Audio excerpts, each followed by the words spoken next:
Mga kapatid, isang mapayapang pagbati po sa inyong lahat saan man po kayo naroon.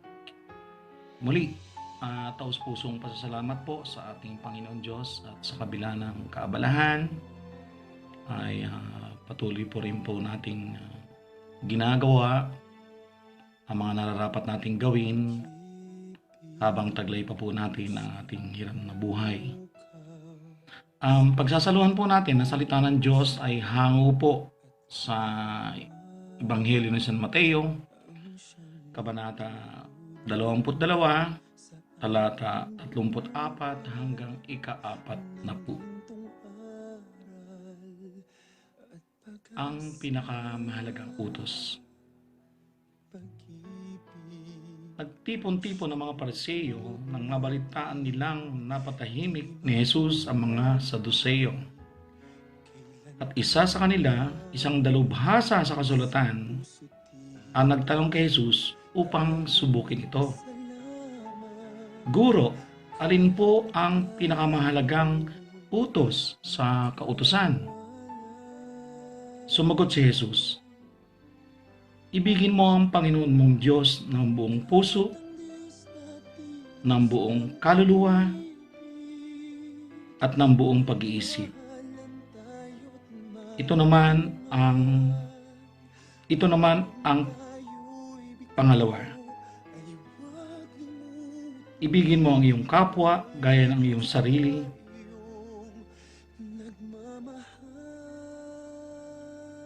Sa dalawang utos na ito nakasalalay ang buong kautusan ni Moises at ang turo ng mga propeta. Mga kapatid, muli ito po ang salita ng Diyos na ating pagsasaluhan.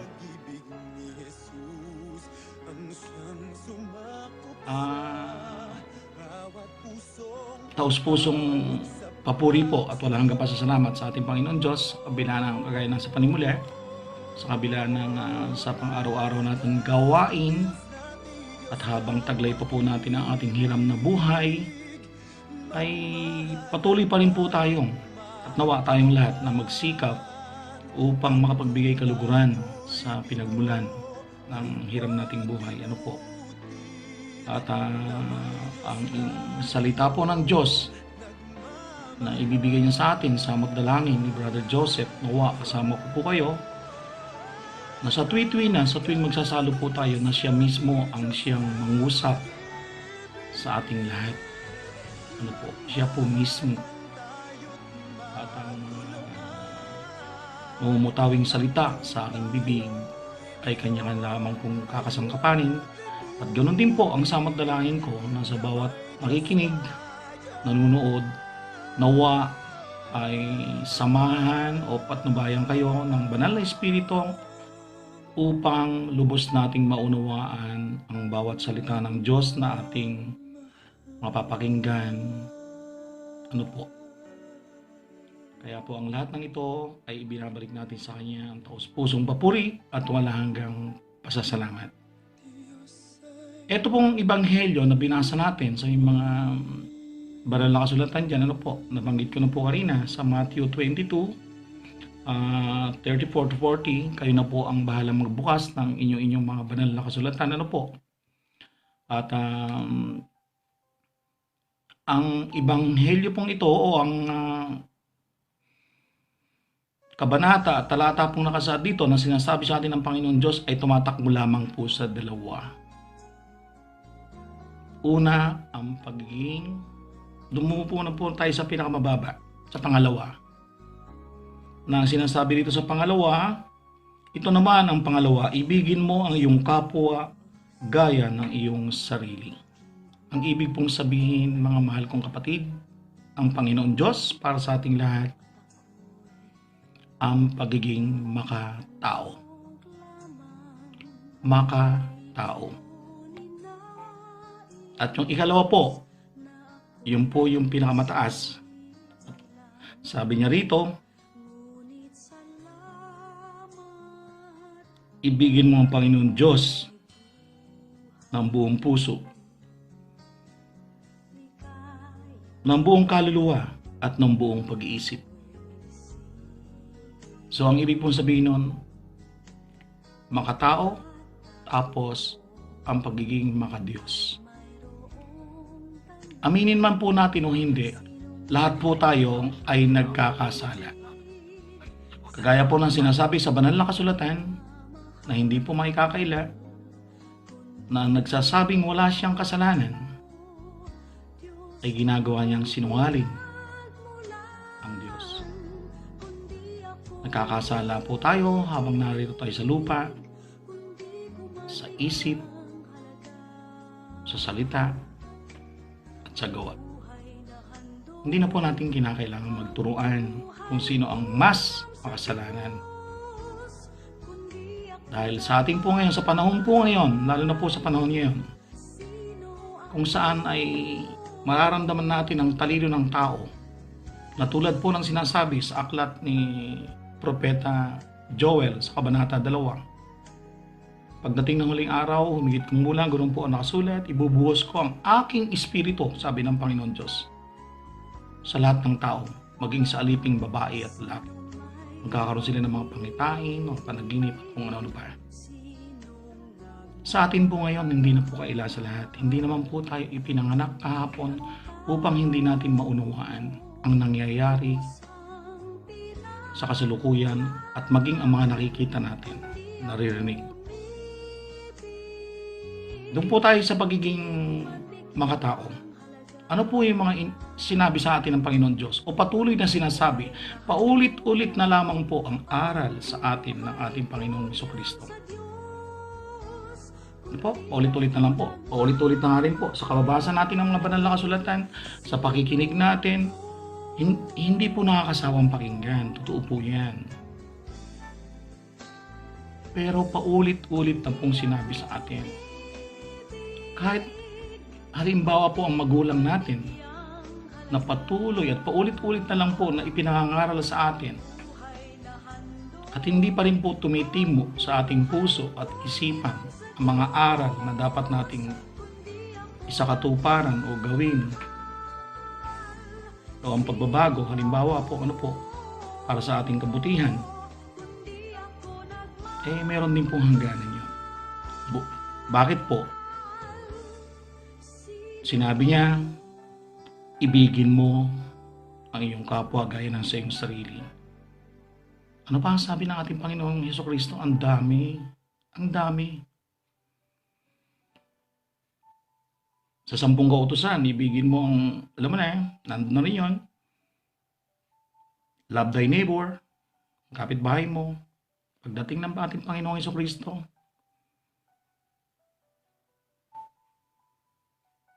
ibigin mo ang sarili mo, ang kapwa mo gaya ng sa iyong sarili. Ibigin mo ang kaaway mo at idalangin mo ang mga umuusig sa iyo. Kapag sinampal ka sa kabila, ibigay mo pa ang kabila. Ano pang gantimpala matatamo mo? Ano pang gantimpala matatamo mo o ninyo o natin kung mga taong nagmamahal lamang sa inyo ang patuloy niyong mamahalin? Ano pang hinihintay nating gantimpala sa ating Amang nasa langit? Samantalang yung, alam na natin, be honest na po tayo. Yung dapat na mga taong bigyan natin ng pansin, nagagawa ba natin? Natural. Lahat po ng sinabi ng ating Panginoong Jesucristo at patuloy niyang sinasabi at patuloy na pinapaalala sa atin. Naririto po yun. Okay, nalilibang tayo sa sanlibutan. Wala pong masama doon. Maglibang tayo, wag ko na bang banggitin kung ano pang klaseng paglilibang. Marami po, nakakakit ng sanlibutan. At maliwanag na sinasabi niya na ang umiibig sa sanlibutan ay kaaway ng Diyos. Ang umiibig daw po sa sanlibutan. Marami tayong nakikita sa sanlibutan. Marami tayong nakakakit. Ako sa pagmamasid ko, sa edad kong to, sa edad nyo yan, marami, nalilibang tayo. Kaya nga yung utos niya po na ibigin natin ang ating kapwa, tanungin po natin ang ating mga sarili. Suriin po natin. Umiibig ba talaga tayo sa ating kapwa o pinipili lamang natin yung mga taong dapat natin ibigin? Kagaya ng sinasabi niya, ibigin mo ang kaaway mo at idalangin mo ang mga umuusig sa iyo. Ulitin ko po, ano pang gantimpala ang matatamo ninyo? O mo, singular o plural, sa inyong amang nasa langit, kung ang mga tao lamang na nagmamahal sa inyo ang inyong mamahalin. Napakaganda po napakaganda po. Ngayon, lagyan po natin ng konting diin tungkol po sa ibigin ng kapwa. May binabanggit pa po ang ating Panginoong Hesukristo. Since na Christ-centered tayo palagi, na siyang nararapat. Dahil ang ating Panginoong Hesukristo lamang ang may hawak, ang tanging kailangan natin. Siya lamang may hawak ng susi. So sinabi niya, ako ang daan, ang buhay, at ang katotohanan. Wala makakapunta sa Ama kundi sa pamamagitan ko. Therefore, wala po tayong ibang choice kundi ang ating Panginoong Hesukristo. Ang bawat salita niya na ating nararapat lamang ng isa puso at isipan at pagsumikapan po nating isagawa. Tutulungan niya po tayo. Ano po sabi niya? Mapalad ang mga nagmimithing makatupad sa kanyang kalooban, sa kalooban ng Diyos, sapagkat ipagkakaloob sa kanila ang kanilang minimithi. Di po pa maliwanag yun? Bukang bibig natin mga tao, ako man,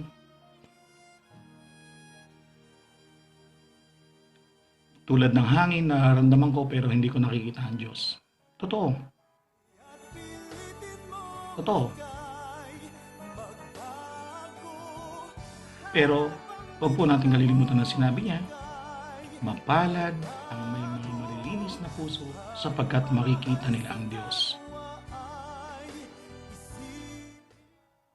Maging malalim po tayo sa mga sandaling ito since na sinabi nga natin o binanggit kanina na sinasabi ng ating Panginoong Diyos sa aklat ni Joel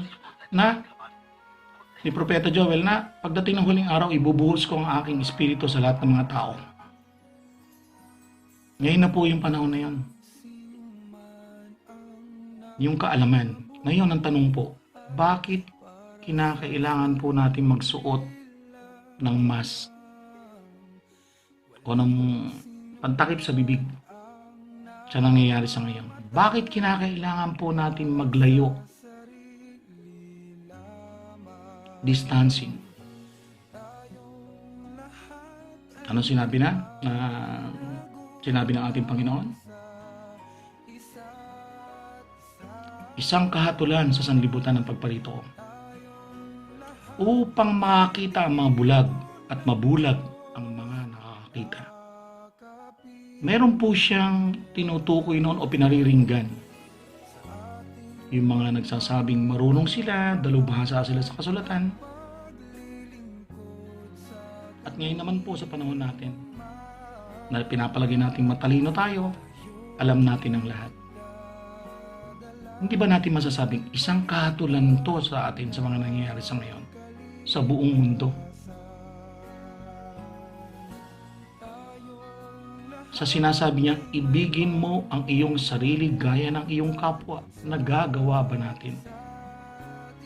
Ngayon, bakit naging kahatulan? Bakit kinakailangan takpan ng bibig at lumayo tayo sa isa't isa at magkaroon tayo ng distansya?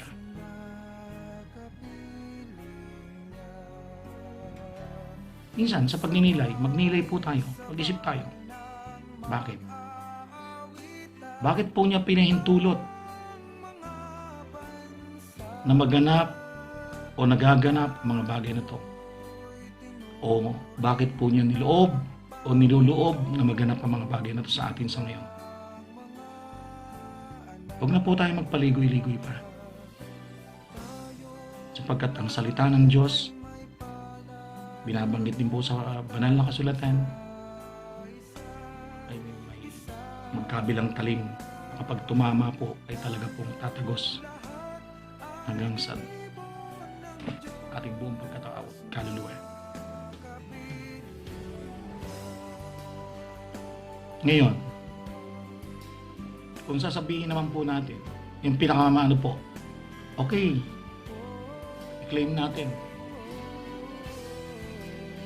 makatao ako, mapagbigay ako.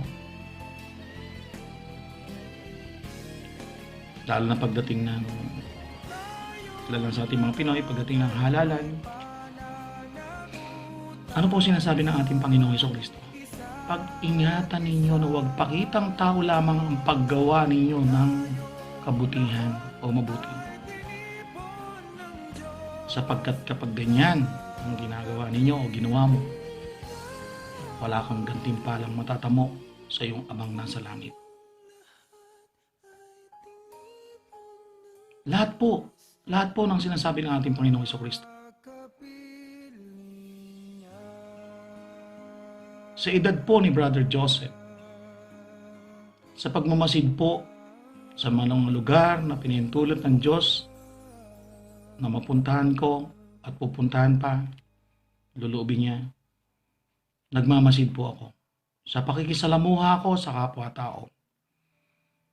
Subalit siya ng mga nakikita ko po, kasabay po noon,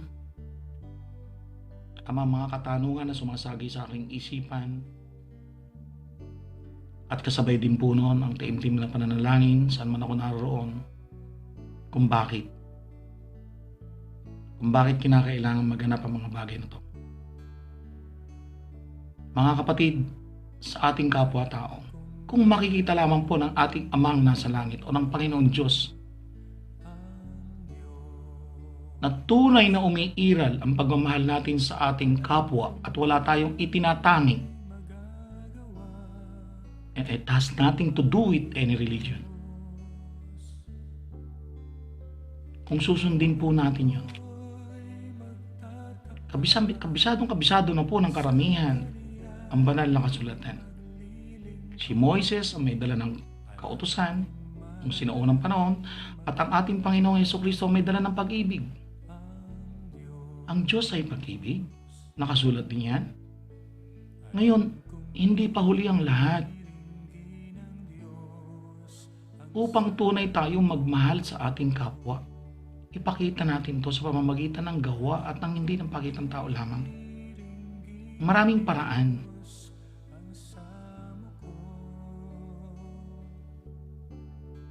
At samot dalangin natin lahat, magsama-sama tayo sa panalangin na nawa manumbalik ang dati. Kapag nakita ng ating Panginoon Diyos na tunay nga na may pagkakaisa tayo,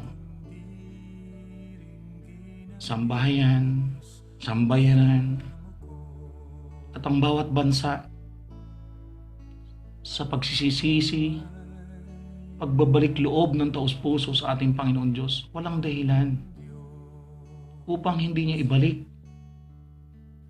sa dati ang katahimikan sa mundong ating nakagisnan nung sinauna o naman nagdaang panahon.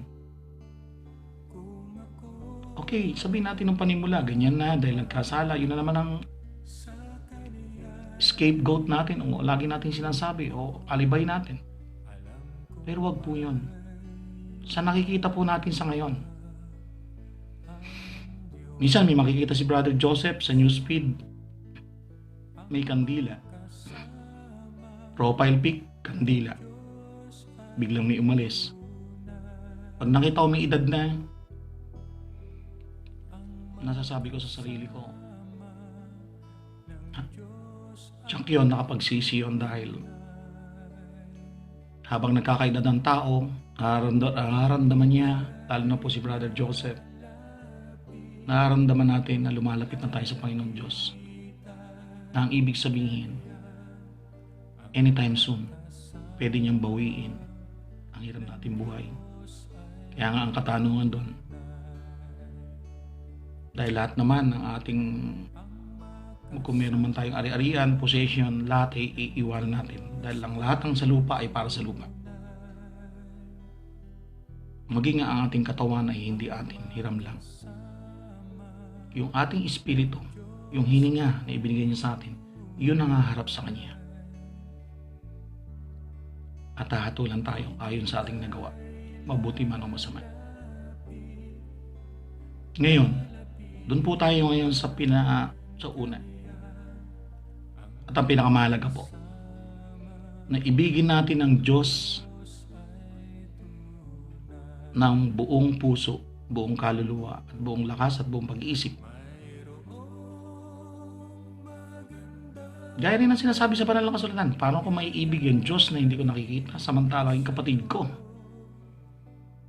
na nakikita ko, na masama ang loob ko sa kanya, hindi ko kayang ibigin. O yung kapitbahay ko o kung sino man. Ngayon, paano natin ipakikita ang pag-ibig natin sa ating Panginoon Diyos? Paano?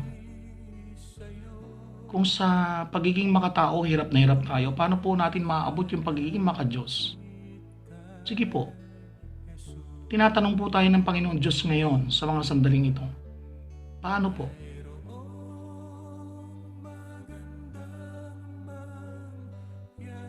Uulitin ko po, no? Hindi po tayo maililigtas ng sino man o ng alinmang samahan, simbahan o relihiyon maliban sa ating Panginoong Hesukristo na nagsabing, "Ako ang daan, ang katotohanan at ang buhay." Inuulit ko po, wala makakapunta sa Ama kundi sa pamamagitan ko. So,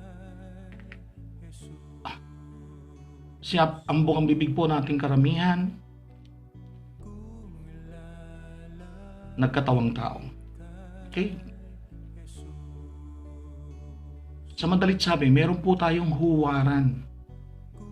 Yung dapat nating sundan at pamarisan. At dapat nating tanggapin sa ating puso at isipan at pagsumikapan natin na makasunod sa kanyang mga tagubilin o sa kanyang mga banal na aral. Mga kapatid, ang panawagan po sa atin ng ating Panginoon Diyos. Nangungusap na po ang panahon sa atin, kaya nananawagan na po siya sa atin. Ano po sinasabi niya sa Aklat ng Pahayag? Alam kong alam na rin po ng karamihan. Sa Pahayag, Kabanata 3, Talata 2-3, gumising ka at pasiglahin mo ang mga bagay na nalalabi sa iyo nang di tuluyang mamatay. Nakikita kong hindi pa ganap ang nagawa mo sa paningin ng aking Diyos. Pagsisihan mo't talikdan ang iyong kasalanan, kasamaan. Darating ako na para magnanakaw, hindi mo malalaman ang oras ng aking pagdating. Mga kapatid, sa simpleng mensahe pong ito na salita ng Diyos para sa ating lahat, nawa, tumimo po sa ating lahat. Hindi pa po huli ang lahat, habang taglay pa po natin ang hiram nating buhay. Habang pumipintig pa po ang ating puso. Hindi po natin alam. Kaya ang samot dalangin ni Brother Joseph, nawa, kasama ko kayo lahat. Nasama-sama tayo. Magkaisa po tayong lahat. Una, sa pagsisisi sa ating mga kasalanan, huwag po tayong magturuan. Dahil lahat po tayo. Lahat po tayo. Magkaisa po tayong lahat sa pagbabalik loob ng taus-puso sa ating Panginoon Diyos bago pa pong mahuli ang lahat, mga kapatid. Mga kapatid, hindi na po ako pakahaba-haba. Si Brother Joseph, sa salita ng Diyos na binigay niya sa atin at patuloy na ibibigay o ibinibigay, Ang samot dalangin ko po, haplusin po nawa ang bawat manunood, makikinig ng mensahe o salita ng Diyos na ito. Samot dalangin ko po, personal, sa ating Panginoon Diyos, na sumayin yung lahat ang kanyang habag, pagpapala, patnubay, saan man kayo naroon. At ang lahat po ng ito ay patuloy kong hinihiling sa pamamagitan po ng pangalan ng ating Panginoon Jesucristo, na siya ang ating tagapagligtas, Panginoon, at Hari sa ating buhay, kasama ng Banal na Espiritu Santo. Amen.